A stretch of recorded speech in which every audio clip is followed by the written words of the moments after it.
गर्मी ऐसी पड़ी थी कि किसान खटिया पे लेटते लेटते भूनने लगा था। तभी हवा ऐसी चली कि खटिया सीधी उड़ गई।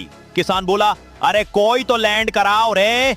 तभी तोता पायलट बनकर आया, टोपी लगाए, चश्मा चढ़ाए, बोला, बेल्ट बांध लो चाचा, उतरते हैं नीचे।